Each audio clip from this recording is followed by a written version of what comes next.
Buenos días, mi nombre es Fran Mateu, desde la Universidad Miguel Hernández de Elche, y en primer lugar deseo dar las gracias a la organización del Congreso por haber aceptado mi propuesta de ponencia titulada Estudio de caso del nuevo cine de terror argentino y su impacto internacional. La película Cuando acecha la maldad, dirigida por Demian Runda y estrenada en 2023, es el estudio de caso que vamos a tratar. Esta ha marcado un hito en el cine fantástico en general y en el cine argentino en particular. La obra presenta una trama cuya conjunción de ingredientes ha llamado la atención de público y crítica a nivel mundial, siendo la película de terror más taquillera de Argentina hasta la fecha. Pasaron 10 años desde que Runa diera el salto al largometraje con su ópera prima La última entrada, hasta que dirigiera Aterrados, película con la que logró una mayor repercusión internacional. Con Aterrados, además, Rugna fue reconocido con el premio Blood Window del Festival de Sitges, evento al que regresaría con la obra que nos ocupa. Además de pasar por el Festival de Cannes, el de Toronto, el de Mar del Plata o el Fantastic Fest de Austin, Cuando acecha la maldad pasó a la historia por ser el primer largometraje con el que su director no solo volvió a obtener el premio Blue Window del Festival de Sitges, sino que también se alzó con el galardón a la mejor película de su 56ª edición. Este hecho la convierte en la primera película latinoamericana que gana el premio más importante del festival a lo largo de toda su trayectoria, siendo el principal referente mundial dentro del cine fantástico. Bien, por otro lado, el objetivo de este trabajo es exponer las particularidades y claves narrativas de Cuando acecha la maldad en el contexto del cine fantástico argentino junto a su repercusión internacional. Estas características incluyen el propio desarrollo narrativo del guión, sus puntos de giro, las relaciones entre personajes, el empleo de la fotografía y los efectos especiales, el montaje, la exploración de conflictos éticos o morales o el uso de tropos canalizados como elementos metafóricos. Respecto a la metodología empleada, nos hemos centrado en la revisión bibliográfica y el estudio de caso de la película, todo ello a través del análisis cualitativo. A continuación se expondrán los resultados, desarrollados con más detalle en el capítulo del libro derivado de esta comunicación. Bien, Cuando acecha la maldad es una obra que aglutina diversos subgéneros, llamando especialmente la atención su orientación hacia el folk horror o terror rural. A la hora de definirlo, podemos aplicar la conocida folk horror chain de Adam Scovell, cuya cadena de ingredientes comienza con la presencia de paisajes o espacios naturales, que pueden provocar efectos adversos sobre la identidad social y moral de los personajes. Además, el paisaje representa un lugar inhóspito al ser diferente de la sociedad en su conjunto. El segundo eslabón es el aislamiento. El paisaje debe aislar en cierta medida a un grupo o comunidad de personajes.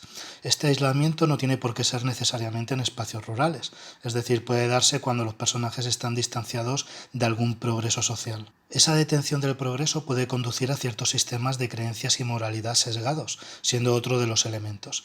El aislamiento, por tanto, no solamente es de carácter físico, sino también psíquico. Y el último eslabón es la acción resultante de esta conciencia social distorsionada, junto a sus terribles consecuencias, el suceso, el llamamiento o la invocación, normalmente a través de métodos violentos, sobrenaturales o demoníacos. Sobre estos elementos, Cuando acecha la maldad cumple con las condiciones de la folk horror chain, pues nos encontramos ante una historia cuyos personajes se encuentran principalmente en un entorno rural, salvo momentos puntuales, con una atmósfera mundana, opresiva, asfixiante y cada vez más violenta e incómoda. Se trata de personas aisladas en una zona prácticamente incomunicada, influidas por un sistema de creencias donde el conflicto surgirá dentro de esa misma comunidad y cuya consecuencia final será el nacimiento de la propia maldad. En relación a la atmósfera, aunque también hay momentos puntuales de oscuridad, la película ofrece terror a la luz del día, algo ya trabajado con anterioridad en el cine, permitiendo al público la posibilidad de que presencie con mayor detalle las violentas y duras acciones que van desarrollándose a lo largo de la trama. Cuando acecha la maldad comienza mostrándonos un entorno rural indefinido, tanto espacial como temporalmente, de la Argentina profunda. Tras escuchar unos disparos durante la noche, dos hermanos, Pedro y Jimmy, deciden explorar el paraje, aunque lo harán cuando amanezca y dispongan de la mencionada luz del día. Al llevar a cabo la batida, ambos encuentran a una persona que ha sido violentamente asesinada. Se trata de alguien que iba a acabar con la vida de un embichado llamado Uriel, que reside en una casa próxima donde también vive un niño, hermano de Uriel, junto a su madre. Los embichados son personas que están gestando la maldad dentro de ellas.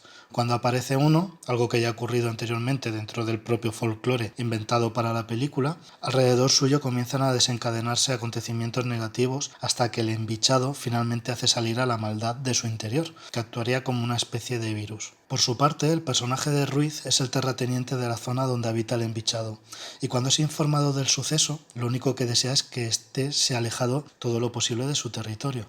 A pesar de sus intenciones iniciales, Ruiz no puede matar al embichado sin más, ya que han de seguirse 7 reglas. De hecho, existen personas expertas que son una especie de sanadoras de embichados. Así, la primera es no utilizar luz eléctrica, puesto que ésta atrae a la maldad.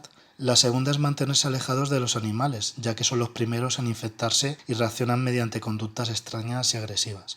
La tercera es no hacer uso de armas de fuego, debido a que la maldad hará que se empleen contra uno mismo.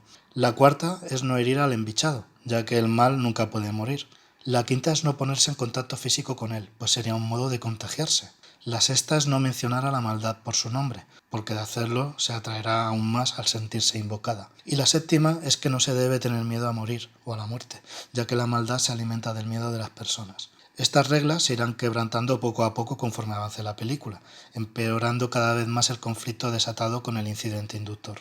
El caso más inmediato es la escena del rifle, el hacha y la cabra. Esta última con su propia connotación satánica también a nivel compositivo en uno de los planos que se muestran en pantalla. Es en ese momento cuando Ruiz, el terrateniente, asesina a una cabra ya infectada por la maldad con un arma de fuego, incumpliendo la tercera regla. El error cometido pues no hará más que agravar la situación, provocando seguidamente que su esposa, que está embarazada, lo asesine a él con un hacha, e inmediatamente se mate a sí misma con ella, evocando una violenta imagen que formará parte de la cartelería oficial de la película. Sin embargo, antes de esto, cuando Pedro, Jimmy y Ruiz alejan al embichado, lo pierden de la parte trasera de la camioneta al tratar de esquivar a un niño. A partir de ahí, la maldad, que físicamente ya ha contaminado a los personajes, les acompañará el resto de la historia. Estos momentos iniciales ejercen de peaje, avisando a la audiencia de que lo que está por llegar será más incómodo y desagradable, dentro de un guión que éticamente y con total naturalidad no protege a nadie, y que se muestra intransigente con sus personajes. Esta visión pesimista, y bajo un enfoque un tanto nihilista, se sintetiza en la idea de que nadie está a salvo, ni siquiera Pedro, que es el protagonista. Más adelante, cuando Pedro llega a la casa de su exmujer Sabrina para avisar del peligro y proteger a sus hijos, encontramos otra de las escenas que más cala a la audiencia, tanto a nivel estético como narrativo. En esta casa, Sabrina vive con su nuevo marido, con la hija que ha tenido de este nuevo matrimonio y con los 2 hijos que tuvo con Pedro, teniendo el mayor de ellos un trastorno del espectro autista. También vive con ellos un dogo de Burdeos, que ha sido infectado por la maldad por oler y lamer la ropa que se ha quitado Pedro al llegar allí. De manera sorpresiva, el perro ataca a la niña mientras esta última juega a su alrededor. Aunque la escena no es excesivamente explícita, la información que proporcionan los planos crea un efecto en el ritmo del montaje especialmente violento. La inclusión de este tropo, además, recuerda en cierta medida la figura de El Familiar, una especie de perro satánico del folclore del noroeste argentino que acechó en sitios como los azucareros de Tucumán. Al tratar de huir de la maldad, Pedro y Jimmy se refugian en casa de Mirta, cuyo difunto marido actuó en el pasado como sanador de embichados. Mirta cumple la función de explicar cómo funciona la maldad y brindar más información a la audiencia. Es verdad que la madre de Pedro y Jimmy también facilita información, pero es Mirta la que profundiza al respecto y resuelve incógnitas. Y es a través suyo el modo en que se explicitan las 7 reglas, dejando claro a ambos hermanos que no se puede matar a un embichado de cualquier modo, como ocurriría con una enfermedad. Mirta también les dice que la maldad se nutre o alimenta del miedo, de ahí que sea Jimmy quien vaya a buscar al hijo de Pedro y no este último. Además, también explica que la maldad puede hacer revivir a personas con las que haya acabado previamente para convertirse en enemigas, como sucede con la exmujer en una desagradable escena junto a Santino, su hijo más pequeño. El último acto se centra sobre todo en la búsqueda de Uriel, el primer embichado, que se encuentra refugiado en la zona inferior de una escuela rural, rodeado de cadáveres y protegido por niños y niñas infectados por la maldad, ya que, tal y como explica el personaje de Mirta, a la maldad le gustan los niños y a los niños les gusta la maldad. En relación a estos niños protectores, son introducidos en la trama como elementos hostiles e inquietantes, encontrando influencias de la obra de Mariana Enríquez, así como de diversas películas como las que se muestran en pantalla, entre otras. Los niños y niñas que protegen al embichado logran encerrar a Pedro en las instalaciones de la escuela para seguidamente acabar violentamente con la vida de Mirta. Minutos después, cuando Pedro logra liberarse, este mata al embichado original golpeándole repetidas veces en la cabeza con un fragmento del artefacto especial que llevaba Mirta consigo. Y del interior del embichado aparece la maldad, personificada a través de un niño con el cuerpo cubierto de sangre. El niño comienza a caminar para abandonar la escuela mientras el resto de niños protectores le van abriendo paso solemnemente y le siguen. Pero antes de abandonarla, el niño mancha a Pedro la frente con sus dedos ensangrentados. Se trata de una sangre de la que no podrá desprenderse, quedando marcado por la maldad de por vida y para que recuerde que todo ocurrió de verdad. Antes de terminar la película, vuelve a aparecer el hermano del embichado que se mostró al inicio de la historia en la casa, declarando a Jimmy que fue él quien asesinó al sanador de embichados que los dos hermanos encontraron al inicio. También reconoce que acabó con la vida de su madre y se la comió, ya que la maldad se lo estaba ordenando en su interior. Esta acción conecta con el hijo autista de Pedro, que minutos antes se ha visto acercarse a su abuela, la cual ha sufrido el mismo destino. Por tanto, el niño autista también lleva la maldad dentro de sí, algo que Mirta sospechaba desde el momento en que lo vio, si bien también explicó que la maldad tardaba más tiempo en descifrar el cerebro de una persona autista. Finalmente, Pedro acaba quemando a su hijo, o al menos es lo que se sugiere en el último plano, donde sale al exterior de la casa completamente dolido y derrumbado mientras sale humo de la chimenea. De este modo, la trama queda cerrada con un personaje desolado y despojado de todo, finalizando con la propagación de la maldad, sugiriéndose que será a nivel mundial y, por ende, encontrándose todo el mundo condenado. Uno de los aspectos más discutidos gira en torno al pasado del protagonista y su conexión con el desenlace. Es importante apuntar que Sabrina, la exmujer, llega a llamar asesino a Pedro, divisándose que en un pasado pudo existir un intento de asesinato de él hacia el hijo autista, tratando de que muriera quemado con una estufa, debido a que Pedro no aceptaba su condición. Sin embargo, este suceso ofrece cierta ambigüedad respecto a si todo podría haber sido un error humano e incluso un intento de suicidio de Pedro junto a sus hijos. Sobre este posible pasado oscuro, aunque al final de la película no se ofrece una respuesta explícita, sí que se facilitan diversas pistas conforme avanza la historia. Además, que Pedro acabe con su hijo infectado quemándolo en la chimenea sugiere que éste sí que hubiese tratado de asesinarlo en el pasado, o que así lo hubiese interpretado la maldad dentro de una especie de broma macabra, y que ese intento fue el que la atrajo cerca suyo para que finalmente se cerrara el círculo y terminara de hacer aquello que no hizo en su momento. De hecho, antes de que Pedro acabara con la vida del embichado original, este último le reprochó que intentara quitarse la vida junto a la de sus hijos y que todo había sido culpa suya. Por otro lado, y en cuanto a segundas lecturas de la película, nos encontramos ante un trabajo que habla de una maldad que va infectando todo aquello que se cruza en su camino, en un país donde la extrema derecha se hizo con el poder político a finales de 2023 a través de la coalición La Libertad Avanza, liderada por Javier Milei.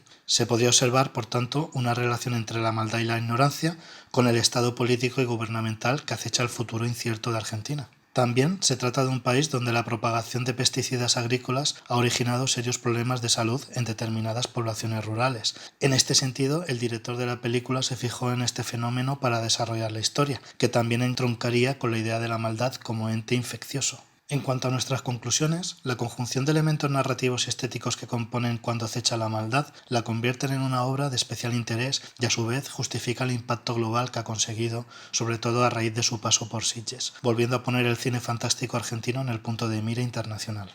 Su trama comparte elementos del folk horror, pero también de otros subgéneros como el cine de zombies, las posesiones demoníacas, el hillbilly horror, las distopías, el terror gótico, las infecciones o las road movies. Todo ello unido a la influencia de cineastas como Tobe Hooper, Wes Craven, John Carpenter, etc. Nos encontramos, además, ante una propuesta argentina dentro de las nuevas corrientes estéticas y narrativas que están construyendo y deconstruyendo el nuevo terror, cuyo fenómeno podría adherirse a casos como el español de Rec, el uruguayo de La Casa Muda, el cubano de Juan de los Muertos, los mexicanos de La Región Salvaje y Vuelven, entre otros.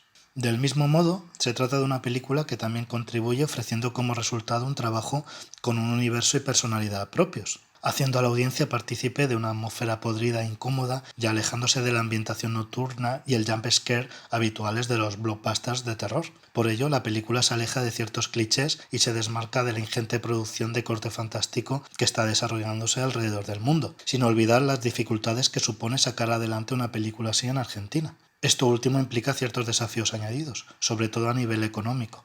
Sin embargo, y a pesar de las posibles dificultades y estigmas que pueden acompañar al género fantástico, Cuando acecha la maldad ha logrado destacar a nivel internacional. Se trata de un hito que, sin duda, volverá a repetirse en el futuro de América Latina, logrando infectar de nuevo al resto del mundo empleando para ello el género fantástico.